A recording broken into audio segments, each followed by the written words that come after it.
Vous voulez pas, je fais comme chez moi.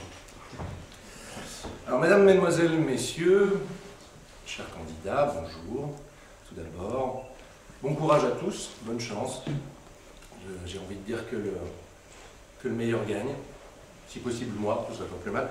Mais en tout cas, commençons cette journée de concours de plaidoirie, je l'espère, du bon pied.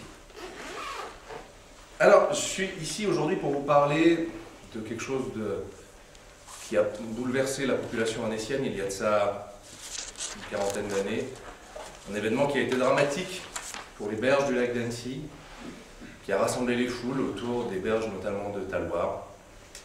Je pense que vous voyez très bien de quoi je parle. Je parle évidemment du drame des écrevisses rouges au lac d'Annecy. Alors, ces écrevisses rouges, qui, au goût exquis, à n'en pas douter, mais ont une histoire bien particulière. Je développe.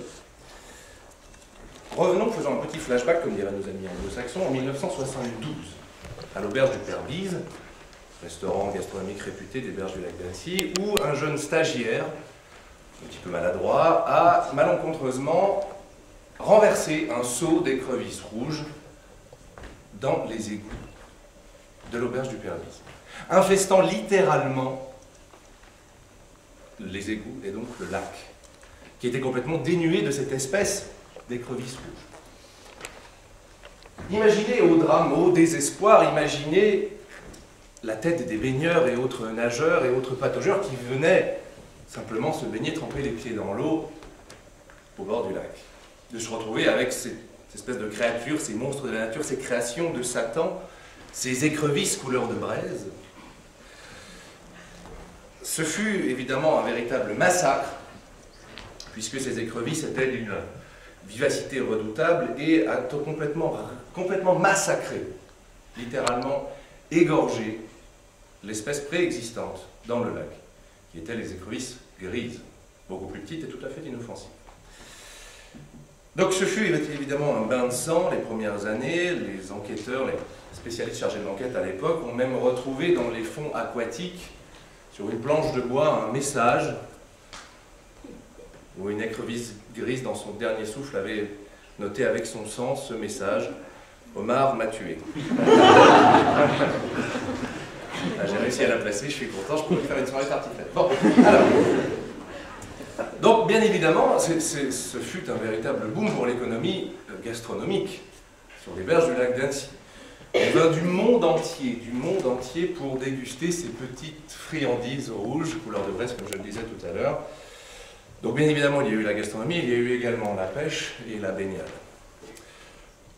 Malencontreusement, sachant que cette économie s'est développée sur la maladresse d'un pauvre stagiaire qui, par la suite, a été renvoyé de l'établissement. Alors pourquoi je vous parle de ça? Parce que même si je sens une passion naissante dans les yeux de certains pour l'écrevisse rouge du lac d'Annecy, je sens que je pourrais vous endormir en moins de 10 minutes sans avoir besoin de compter les moutons. Alors, je vous parle de cela parce que je voudrais mettre en avant une loi qui n'a certes rien de juridique, mais qui est valable pour toutes les espèces animales sur Terre, qui est une loi très simple, qui est la loi du plus fort.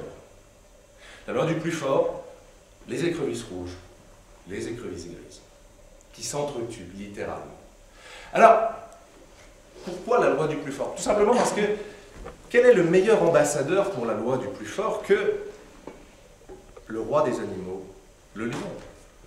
Le lion qui symbolise à lui seul cette loi du plus fort et le royaume animal. Alors pourquoi je vous parle du lion? Puisque passer des écrevisses rouges au lion, je vous avouerai que c'est quand même un petit peu étrange. Mais la semaine dernière, j'ai deux jeunes qui sont venus à ma rencontre dans un couloir qui m'ont littéralement accaparé en me disant « Hey, faut absolument que tu viennes faire le matin, ça va être super !» Je leur ai dit « Hop. Ok, je veux bien, mais tu m'expliques pourquoi, comment, quel est l'intérêt, est-ce qu'il y a de la thune à gagner ?» Donc ces deux jeunes qui avaient plus l'air de dealers que d'organisateurs de concours m'ont tendu une boîte en plastique que je soupçonne être une vieille boîte de bonbons Haribo, mais dans lesquels ils avaient déposé des papiers, des bouts de papier qu'ils m'ont demandé. Ils m'ont demandé d'en piocher un. J'ai tiré un sujet faisant référence à la fois à l'animal du lion et à la fois à l'animal du mouton. Alors, dans les 10 secondes qui suivaient, je me suis immédiatement posé la question de savoir comment traiter le sujet, comment traiter un tel sujet. Alors, j'aurais pu faire un sujet, j'aurais pu faire éventuellement l'élève très sage, très studieux, très scolaire, mais totalement dénué de charisme et d'éloquence. Ça aurait donné quelque chose à peu près comme ça. Alors, voilà, donc, les moutons, c'est bien. On vit en troupeau et on peut faire de la laine. Je vous rassure, c'est vraiment pas ce que je ferais. J'aurais pu choisir une deuxième option qui aurait été éventuellement la reconstitution d'un des cours de notre professeur d'économie politique préféré, M. Colette-Isval. Ça aurait donné quelque chose du genre, alors, voilà, donc là, chut, vous là-haut, descendez là. Alors, bon, imaginez, non, je vous taquine. Alors, imaginez, je suis un lion, vous êtes les moutons, vous travaillez pour moi, et si ça ne vous convient pas, je vous tue. C'est rigolo, non? Je rassure M. Colette-Isval, je ne ferai pas ça non plus aujourd'hui. Alors, tout ça ne résout pas notre mystère de l'écrevisse. Eh bien, mesdames, messieurs, si aujourd'hui je vous ai parlé de ces écrevisses rouges, c'est parce que j'ai littéralement refusé de traiter le sujet qui m'avait été donné, qui était « Vaut-il mieux vivre un jour comme un lion que 100 ans comme un mouton ?» Car j'ai décidé d'être un lion le temps d'une journée et de ne pas suivre un sujet qui m'avait été dicté de A à Z.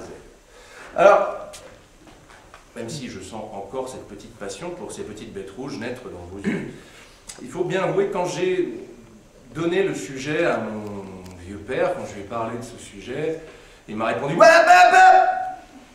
ah, puis il m'a dit comme ça, je vous jure. Il dit « Ne t'emballe pas, la seule ressemblance notable entre un lion et toi peut éventuellement se jouer sur le plan capillaire. » J'ai toujours pas compris. Bon, même si, en fait, je le soupçonne quand même d'être un petit peu jaloux, puisque sa puissance capillaire à lui est plus proche de celle de l'œuf à la coque que du lion, mais voilà, donc, c'est marrant, ça, tout le monde, on a encore rigolé, je suis content, je me ferai une deuxième soirée tartiflette. Vous n'imaginez pas les kilos que je vais prendre grâce à vous. Donc, j'ai choisi donc de traiter ce sujet des écrevisses rouges, car je me suis dit, avec un petit peu de bol, la ressemblance entre une écrevisse rouge et moi-même sera un petit peu plus flagrante et notable. S'il y en a un qui réagit, je vous crame les yeux. En tout cas, j'en ai terminé pour ma part. Je vous remercie beaucoup de votre écoute et bonne chance à tous.